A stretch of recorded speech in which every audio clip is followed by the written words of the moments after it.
علیہ الصلوۃ والسلام ان کی اصلاح فرمایا کرتے تھے. جب صحابہ کا مجمع لگتا، صحابہ بیٹھتے، سرکار سامنے تشریف فرما ہوتے، حضور کوئی نہ کوئی نصیحت کرتے تھے صحابہ کو. کیوں؟ تاکہ ان کو اچھی زندگی گزارنے کا ایک اصول مل جائے، ایک اسلوب مل جائے. میں آپ کے سامنے ایک حدیث پاک پیش کروں گا، اور اس حدیث کو امام احمد بن حنبل رحمۃ اللہ علیہ نے مسند امام احمد کے اندر نقل فرمایا ہے. اسی طریقے سے صاحب مشکات نے مشکات شریف کے اندر اس حدیث کو نقل فرمایا ہے، اور اس حدیث کے راوی ہیں حضرت معاذ ابن جبل رضی اللہ تعالیٰ عنہ. یہ نبی پاک صلی اللہ علیہ وسلم کے بہت ہی عظیم صحابی تھے. ان کو نبی پاک صلی اللہ علیہ وسلم نے جب مدینہ طیبہ کی ریاست مدینہ قائم ہوئی اور مختلف جگہ تک اسلام پھیلا، تو جہاں جہاں اسلام پہنچتا تھا تو حضور علیہ الصلوۃ والسلام اپنے کسی تربیت یافتہ صحابی کو وہاں پر گورنر بنا کر بھیجتے تھے، اور ان کو نصیحتیں کر کے، وصیتیں کر کے ساتھ بھیجتے تھے کہ تجھے میں جس علاقے میں تعین کر رہا ہوں تو وہاں جا کر ان احکام کی تعلیم دینا، یہ کرنا، تاکہ لوگوں کی انسانیت کی اصلاح ہو سکے. تو حضرت معاذ ابن جبل رضی اللہ تعالیٰ عنہ ان صحابہ میں سے ہیں کہ جن کو سرکار دو عالم صلی اللہ علیہ وسلم نے ایک دفعہ یمن کا گورنر بنا کر بھیجا اور باقاعدہ نصیحتیں کر کے بھیجا. حضرت معاذ ابن جبل رضی اللہ تعالیٰ عنہ اس حدیث کے راوی ہیں. آپ فرماتے ہیں کہ وعن معاذ رضی اللہ تعالیٰ عنہ قال، حضرت معاذ کہتے ہیں کہ ایک دفعہ میں سرکار دو عالم شفیع معظم جناب سید العالمین محمد رسول اللہ صلی اللہ تعالی علیہ وآلہ وسلم کی بارگاہ اقدس میں حاضر ہوا تو اوصانی رسول اللہ صلی اللہ تعالی علیہ وآلہ وسلم بعشر کلمات. حضرت معاذ بن جبل کہتے ہیں کہ میں ایک دفعہ سرکار دو عالم جناب سید العالمین محمد رسول اللہ صلی اللہ تعالی علیہ وسلم کی بارگاہ میں حاضر ہوا. سرکار دو عالم صلی اللہ علیہ وسلم نے جیسے ہی مجھے دیکھا تو آقا علیہ الصلوۃ والسلام نے اوصانی بعشر کلمات، سرکار نے مینوں 10 گلاں دی نصیحت کی. کیا فرمایا؟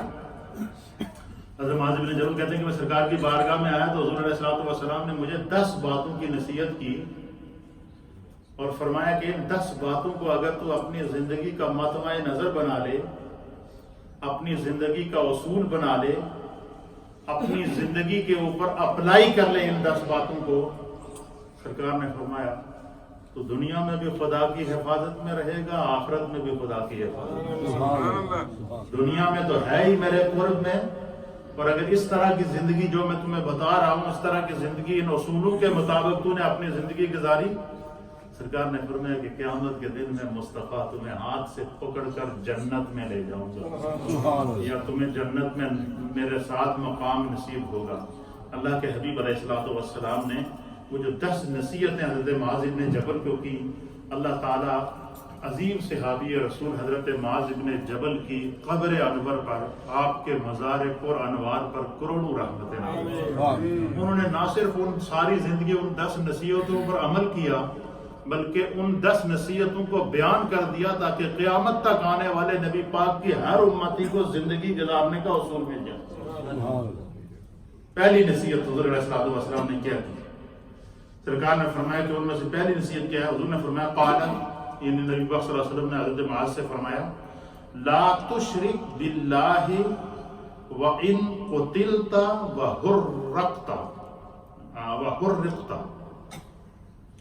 حضور علیہ الصلوۃ والسلام نے فرمایا کہ اے معاذ ابن جبل، اپنی زندگی میں کبھی شرک نہ کرنا.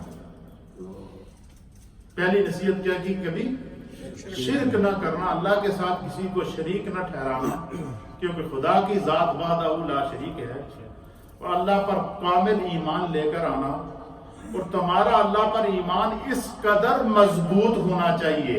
حضور نے ساتھ میں ایمان کی مضبوطی بھی بتا دی کہ تمہارا ایمان اس قدر مضبوط ہونا چاہیے، اور خدا کے ساتھ کبھی شرک نہ کرنا.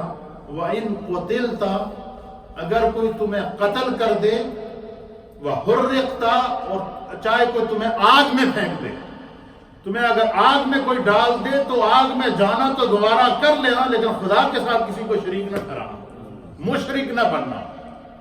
تمہیں اگر کوئی قتل کرتا ہے تو اپنی جان تو اللہ کے نام پر دے دینا، لیکن دل کو ایمان سے نہ پھیرنا، کیونکہ تمہاری دنیا میں بھی کامیابی ایمان کے ساتھ ہے اور آخرت میں بھی کامیابی ایمان کے ساتھ ہے۔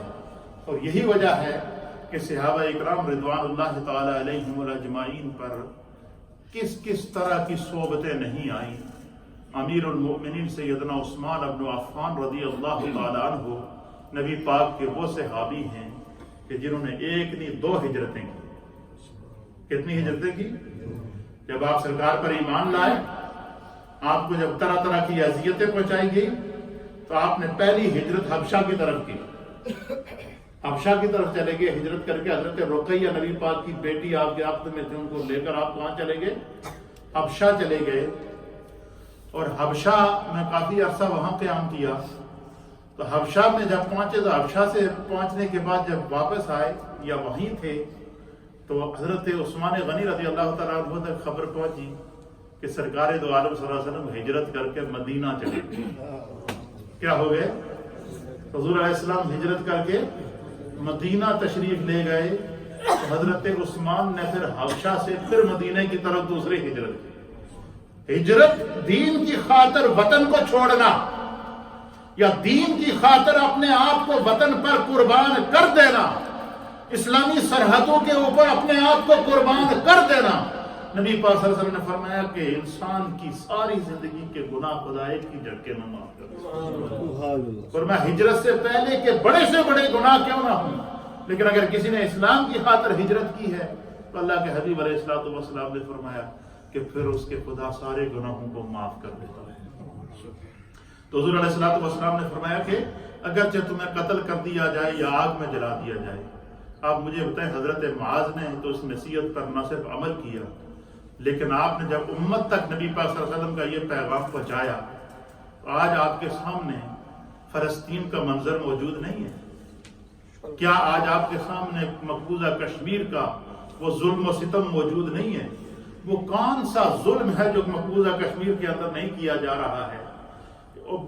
ماں بہنوں کی عصمتیں لوٹی جا رہی ہیں، گھروں کو آگ لگائی جا رہی ہے، لوگوں کو ذبح کیا جا رہا ہے۔ وہ کون سا ظلم اور جبر ہے جو ان پر نہیں کیا جا رہا ہے؟ ان کا جرم صرف کیا ہے؟ ایک تو وہ مسلمان ہیں، دوسرا اپنے حق کی آزادی کے لیے، اپنے وطن کی آزادی کے لیے اسٹرگل کر رہے ہیں۔ تو اللہ کے حبیب علیہ السلام نے فرمایا کہ اللہ کے ساتھ کبھی کسی کو معاذ شریک نہ ٹھہرانا، چاہے اگرچہ تمہیں قتل کر دیا جائے یا کہ تمہیں آگ سے گزرنا پڑے، لیکن خدا کے ساتھ کسی کو شرک نہ کرنا اور ایمان کو نہ چھوڑنا۔ اور دوسری نصیحت کیا کی؟ نبی پاک صلی اللہ علیہ وسلم نے فرمایا کہ وَلَا تَعَقَّنَّ وَالِدَيْكَ وَإِنْ أَمَرَكَ أَن تَخْرُجَ مِنْ أَهْلِكَ وَمَالِكَ۔ حضور نے فرمایا کہ اے میرے معاذ، زندگی میں کبھی اپنے والدین کے ساتھ بدتمیزی نہیں کرنا، اپنے والدین کی نافرمانی نہیں کرنا، اپنے والدین کا حکم ماننا۔ اور حضور نے فرمایا کہ اس حد تک اپنے ماں باپ کا حکم ماننا کہ اگر تمہارے والدین تجھ سے ناراض ہو جائیں اور وہ غصے میں آ کر تمہیں یہ کہہ دے کہ میرا گھر چھوڑ دو یا میرے مال کو چھوڑ دو، تو فرمایا کہ تم اس وقت الگ ہو جاؤ، ان سے بات نہ کرو۔ فرمایا تم اگر اس چیز پر عمل کرو گے کہ اللہ اور اس کے رسول کا حکم ہے کہ میں اپنے والدین کی فرما برداری کروں، تو فرمایا کہ پھر خدا تمہاری مدد کرے گا، اللہ تعالیٰ تمہارے والدین کے دلوں کے اندر پھر نہ صرف رحم کا مادہ واپس جگائے گا بلکہ تمہیں بھی اصلاح کا موقع ملے گا اور انہیں بھی اصلاح کا موقع ملے گا۔ فرمایا کسی بھی حال میں اپنے والدین کی نافرمانی نہ کرنا۔ آج کل کے معاشرے کے اندر کون سا گھر ہے ذرا ایک گال سب سے پہلے بچے سٹے لے کے کھڑے ہو جائیں۔ آج ہمارا معاشرہ جو انحطاط کا شکار ہے، مشکل کا شکار ہے، ہم لوگوں نے دین کو سمجھنا چھوڑ دیا ہے، معاشرے کی اقدار کو چھوڑ دیا ہے، اور اللہ اور اس کے رسول اللہ تعالیٰ نے قرآن کریم فرقان مجید میں جہاں اپنی وحدانیت کا ذکر کیا اس کے ساتھ ہی وبالوالدین احسانا کہہ کر کے والدین کے ساتھ ادب اور احترام کا راستہ. یہ دوسری نصیحت. پہلی نصیحت کیا کی تھی حضرت معاذ کو حضور نے یہ یاد رکھیے گا, میری عادت ہے کہ میں جب تقریر ختم کروں تو ہمیں حدیث پوری یاد ہونی چاہیے. تو حضور علیہ السلام نے حضرت معاذ کو کتنی نصیحتیں کی تھیں؟ 10. اور ان میں سے پہلی نصیحت کیا تھی کہ اللہ کے ساتھ کبھی شرک نہ کرنا, ایمان پر قائم رہنا, چاہے تمہیں قتل کر دیا جائے یا تمہیں آگ میں ڈال دیا جائے, لیکن تیرا ایمان اتنا مضبوط ہونا چاہیے کہ اس میں کبھی متزلزل نہیں ہونا چاہیے. اور دوسری نصیحت کیا تھی کہ والدین کی نافرمانی نہ کرنا. اور تیسری نصیحت حضور علیہ السلام نے حضرت معاذ کو کی کہ اگر تو اپنی زندگی میں کامیابی چاہتا ہے کہ خدا تمہیں دنیا میں بھی عزت دے اور آخرت میں بھی عزت دے, فرمایا اپنی زندگی کا ایک دستور بنا لے. اور وہ دستور کیا بنا لے؟ فرمایا وَلَا تَتْرُكُنَّ صَلَاةً مَكْتُوبَةً مُتَعَمِّدًا.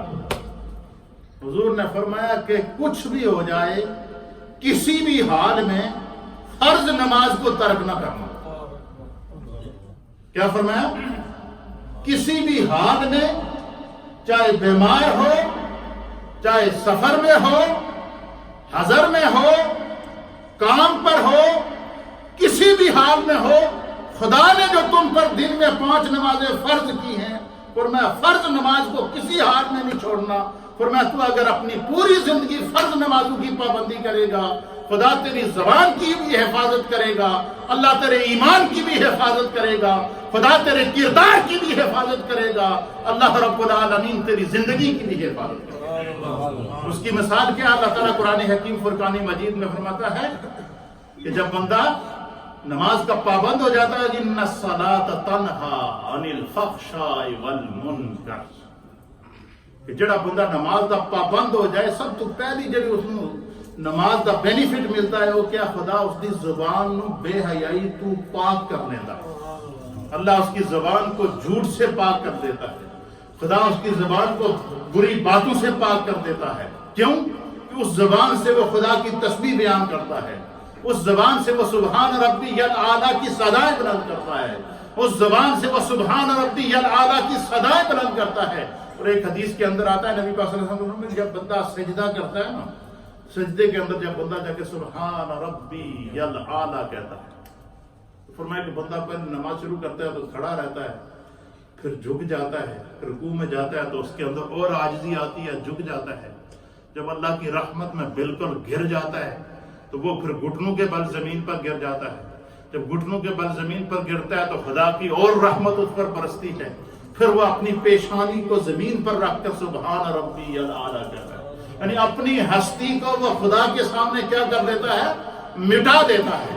اور آپ نے دیکھا ہوگا کہ جب سجدے میں جاتے ہیں آپ امام کے ساتھ پڑھ رہے ہوں یا اکیلے پڑھ رہے ہوں, جب حکم یہ ہے کہ جب امام قرات کرے تو مقتدی قراتیں نہیں کرتا, لیکن جب سجدے میں جائیں تو امام بھی سبحان ربی الاعلیٰ میں مست, مقتدی بھی سبحان ربی الاعلیٰ میں مست, ہر ایک خدا کی تسبیح کر رہا ہوتا ہے. فرمایا انسان کا یہ عمل خدا کو اتنا محبوب ہے, اللہ کے حبیب فرماتے جب بندہ کہتا سبحان ربی, پاک ہے میرے رب, اے میرے رب تو پاک ہے, تو فرمایا کہ حضور نے فرمایا کہ جب بندہ اپنی زبان سے کہتا, دل میں کہہ رہا تھا سبحان ربی, فرمایا اس کی یہ آواز 7 آسمانوں پر گونجتی ہے, پھر اس کی یہ آواز عرش الہی تک جاتی ہے, پھر یہ اس کی آواز اس کے رب تک پہنچتی ہے. تو فرمایا کہ جیسے ہی بندہ کہتا ہے سبحان ربی, تو اس کی طرف سے آواز آتی ہے لبیک عبدی. اب مجھے آپ سارے عقل مند لوگ ہیں, میں نے اس لیے یہ آیت پڑھی تھی کہ اللہ تعالیٰ نے فرمایا کہ فَاعْتَبِرُوا يَا أُولِي الْأَبْصَارِ, کہ عقل والوں نصیحت حاصل کرو.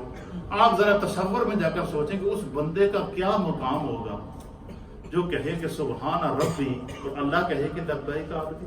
اے میرے بندے تیرا رب حاضر ہے, بول کی چاہتا ہے, بول کی چاہتا ہے. اسی لیے علماء محدثین اور مفسرین نے لکھا ہے کہ اگر کوئی شخص یہ چاہے کہ اس کی دعا قبول ہو, وہ وضو کر کے صلاۃ الحاجات پڑھ کے فرمایا سجدے کے اندر چلا جائے اور سجدے کے اندر دعا مانگے. ام المؤمنین سیدہ فاطمہ رضی اللہ, ام المؤمنین سیدہ عائشہ صدیقہ بنت صدیق رضی اللہ تعالیٰ عنہ بیان کرتی ہے کہ شب برات کو میں نے سرکار دو عالم صلی اللہ علیہ وسلم کو دیکھا, آپ سجدے میں ہیں اور حضور علیہ الصلوۃ والسلام سجدے کی حالت میں اللہ سے دعا مانگ رہے ہیں اور اللہ سے دعا مانگ رہے ہیں. پھر آپ کہتی ہیں میں نے ان دعا کی کلمات کو سنا, سننے کے بعد پھر کہتی ہیں کہ میں نے ان کلمات کو جو ہے وہ یاد کر لیا اور مجھے جب بھی کوئی دعا مانگنی ہوتی کہ میری یہ دعا قبول ہو فوراً سجدے میں جا کر مانگا کرتی تھی رب سے.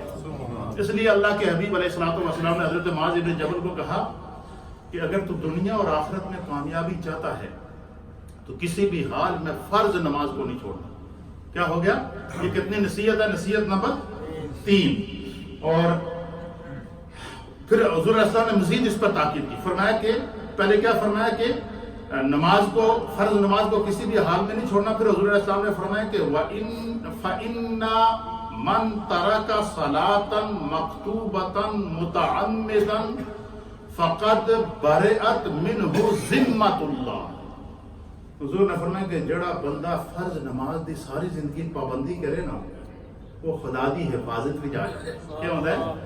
پہلے جملے کا یہ معنی تھا اور دوسرے جملے کا یہ معنی تھا کہ حضور نے فرمایا کہ جڑا بندہ پرواہ نہیں کرتا نا, اذان سنتا پرواہ نہیں, اذان دی آواز کان میں پہ اثر نہیں آیا, سامنے ٹی وی لگا ہے, ڈرامہ دیکھ رہا ہے, فلم دیکھ رہا ہے, گھر میں مصروف ہے, ہر گھر کے اندر ریڈیو موجود ہے, اذان کی آواز پڑ رہی ہے, خدا کی طرف سے پیغام آ رہا ہے, لیکن ہمارا ذہن ہمیں, ہمارا ضمیر ہمیں اس حد تک مردہ ہو چکا ہے کہ ہم یہ نہیں سوچتے کہ خدا کی طرف سے بلاوا آیا جا مسجد میں نماز ادا کریں.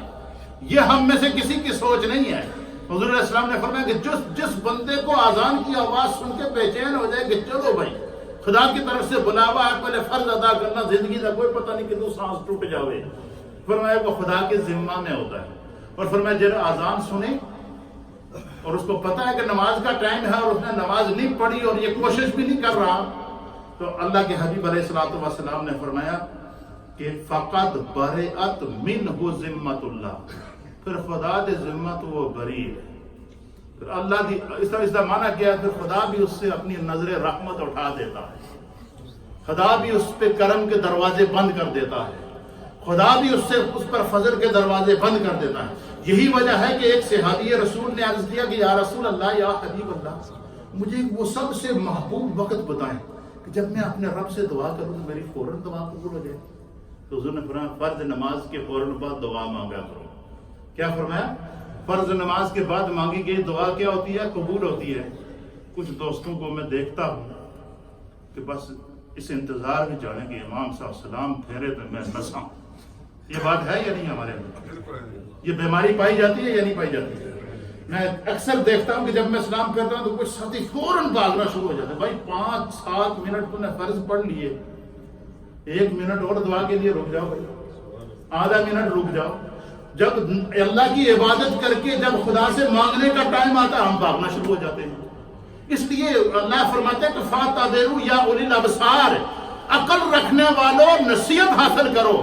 تو حضور علیہ الصلوۃ والسلام نے فرمایا کہ جو شخص فرض نماز کے وقت جو وہ نماز کو وقت پر ادا نہیں کرتا وہ خدا کے ذمہ سے بری ہے, خدا کی رحمت کے دروازے اس پر بند ہو جاتے ہیں. اور جڑا بندہ نماز فرض دی پابندی کرتا ہے, سرکار نے فرمایا خدا اس دی زبان دی بھی حفاظت کرتا ہے, اس دی زندگی دی بھی حفاظت کرتا ہے, خدا اس کو دنیا میں بھی عزت دیتا ہے, آخرت میں بھی عزت دیتا ہے. تو اس لیے یہ کتنی نصیحتیں ہو گئیں؟ 4 ہو گئیں. اور پانچویں نصیحت سنیے. حضور علیہ السلام نے حضرت معاذ بن جبل کو 5ویں نصیحت کیا کی؟ حضور نے فرمایا وَلَا تَشْرَبَنَّ خَمْرًا فَإِنَّهُ رَأْسُ كُلِّ فَاحِشَةٍ. حضور نے فرمایا کہ اے میرے معاذ, اگر زندگی میں کامیابی چاہتا ہے, اگر تو چاہتا ہے کہ خدا تجھ سے دنیا میں بھی راضی ہو, تو قبر میں بھی جائے تو قبر تیرا استقبال کرے. قبر میں جب سب تمہیں چھوڑ کر چلے جائیں تو مصطفیٰ تیرے استقبال کے لیے وہاں حاضر ہوں. فرمایا اگر تو چاہتا ہے کہ دنیا میں بھی تمہیں اللہ عزت عطا فرمائے, آخرت میں بھی عطا فرمائے, اللہ بھی تم سے راضی ہو, اللہ کا رسول بھی تم سے راضی ہو, تمہاری دنیا بھی بہتر گزرے, آخرت بھی بہتر گزرے, تو فرمایا میری ایک نصیحت یاد رکھنا. یا رسول اللہ وہ کیا نصیحت ہے؟ حضور نے فرمایا وَلَا تَشْرَبَنَّ خَمْرًا. فرمایا شراب دے قریب نہ جائیں, شراب کو کبھی منہ نہ لگانا, شراب کبھی نہ پینا. آج ہماری نوجوان نسل اسی UK کے اندر ہم دیکھ رہے ہیں وہ دوستیوں میں جا کر باقاعدہ گھونٹ لگاتے ہیں، دوستیوں میں جا کر شراب پیتے ہیں، اور وہ سمجھتے ہیں کوئی دیکھتا نہیں ہے، کوئی دیکھے نہ دیکھے خدا دیکھتا ہے۔ شراب کو اللہ نے حرام کیا ہے، اور حضور علیہ السلام نصیحت کر رہے ہیں کہ کس کا حضرت معاذ بن جبل کو کہ میری اس نصیحت کو پلے باندھ لے، اگر تو چاہتا ہے کہ خدا بھی تجھ سے راضی ہو، اللہ بھی تجھ سے راضی ہو، اور اس کا مصطفیٰ بھی تجھ سے راضی ہو، وَلَا تَشْرَبَنَّ خَمْرًا فَإِنَّهُ رَاسُ كُلِّ فَاحِشَةٍ، پورا شراب دے قریب نہ جانا۔ کیوں نہ جانا؟ حضور نے پھر اس کی علت بیان فرمائی۔ علت کیا بیان فرمایا؟ فَإِنَّهُ رَاسُ كُلِّ فَاحِشَةٍ، حضور نے فرمایا ہر برائی دی جڑ اللہ نے شراب بھی رکھی ہے۔ وجہ کیا ہے؟ جب بندہ شراب پیتا ہے تو اس کی عقل کام کرنا چھوڑ دیتی ہے، اس کی عقل کیا ہوتی ہے؟ زائل ہو جاتی ہے، پھر اس کے لیے حلال حرام ہر چیز جائز ہو جاتی ہے۔ ایک اللہ کے ولی ہیں، انہوں نے ایک بہت بڑی عظیم کتاب لکھی ہے۔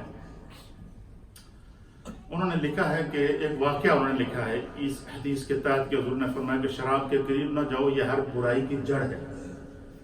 انہوں نے فرمایا کہ ایک شخص جا رہا تھا، بڑا نمازی تھا، نوجوان تھا، اور جا رہا تھا، ایک فاحشہ اس کے راستے میں وہ اس کو روز تارتی رہتی تھی۔ تو ایک دن اس نے اس فاحشہ نے باہر کچھ عورتیں کھڑی کی کہ اس کو پکڑو، اور پکڑ کے اندر لے آؤ۔ اس کو جب اندر لے گئے، اس کو پکڑ لیا، تو اس فاحشہ نے اس سے وہ کہا کہ تیرے سامنے یہ 3 کام ہیں، 3 میں سے کوئی ایک کام کر، ورنہ میں شور کروں گی اور لوگوں کو بلاؤں گی اور کہوں گی کہ اس نے میری عزت پر ہاتھ ڈالا ہے۔ اس نے کہا جی کہ یہ سامنے جو بچہ بیٹھا ہے، یا تو اس بچے کو قتل کر دے، یا تو میرے ساتھ زنا کر، تو یا یہ جو سامنے شراب رکھا ہے اس شراب میں سے ایک گلاس پی لے۔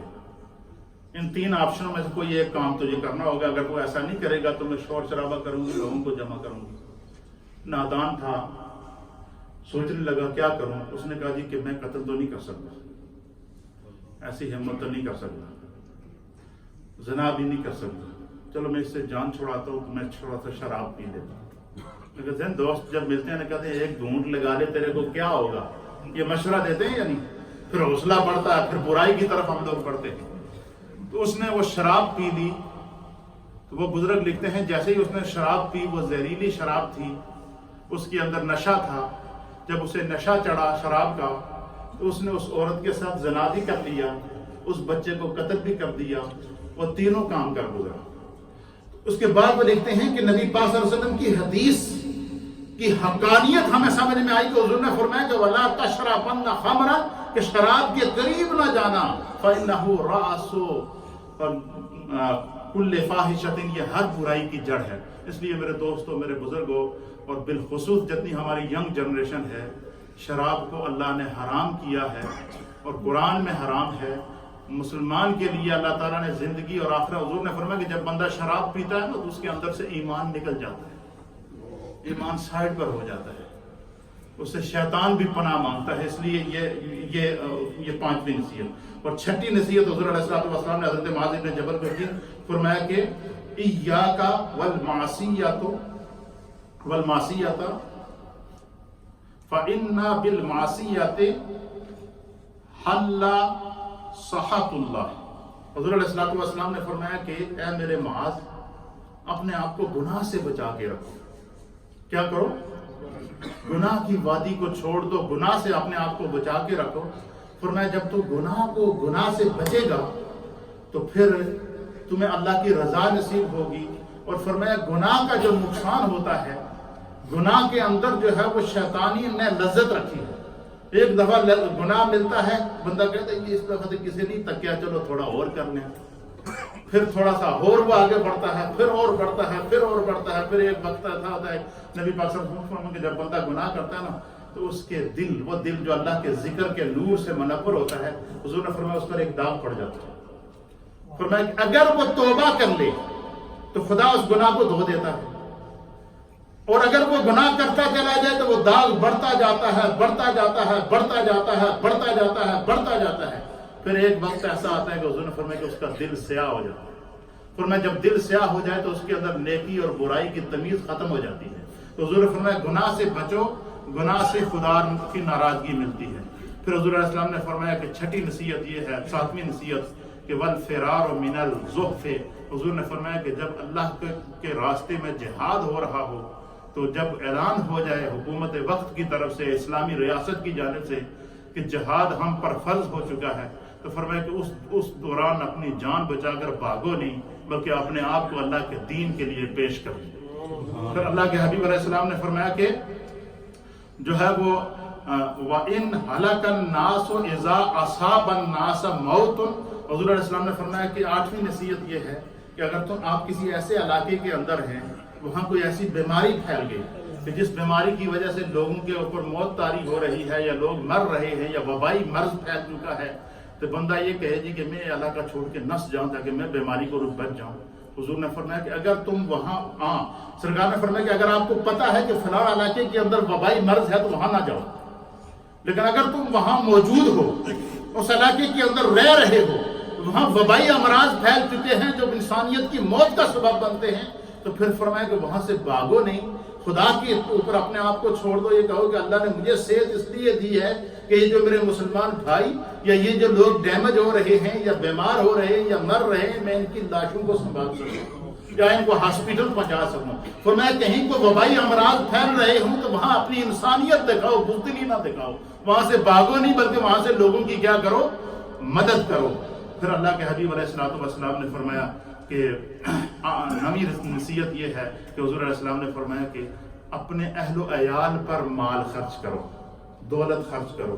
فرمایا جو بندہ اپنے اہل و عیال پر مال خرچ کرتا ہے، وہ 1 روپیہ خرچ کرتا ہے، خدا اس کو 1 کے بدلے میں 10 عطا کرتا ہے. اب آپ دیکھیں نا، ہم میں سے کون آدمی ہے جو ہر ایک کون سے گھروں کے اندر کبھی کونسل کا ٹیکس آتا ہے، کبھی کسی کا بل آتا ہے، کبھی کسی کا بل آتا ہے، اور بندہ جب سارے بل دیکھتا ہے اور پھر اپنی آمدن دیکھتا ہے تو بندہ سوچتا ہے میں کیسے ادا کروں گا، لیکن سب ادا ہو رہے ہیں. کیوں کہ وہ اپنے اہل و عیال پر جب خرچ کرتا ہے تو خدا اس کے رزق میں برکت پیدا کرتا ہے. تو حضور نے فرمایا اپنے بچوں کے اوپر خرچہ کرنے میں کنجوسی نہ کرو، ان کو اچھی تعلیم دو، ان کو اچھا لباس دو، ان کو اچھی صحبت دو، ان کو اچھی تعلیم دو. فرمایا جتنا تم اپنے اہل و عیال پر خرچ کرو گے خدا اتنی تمہاری عزتوں میں اضافہ فرمائے گا.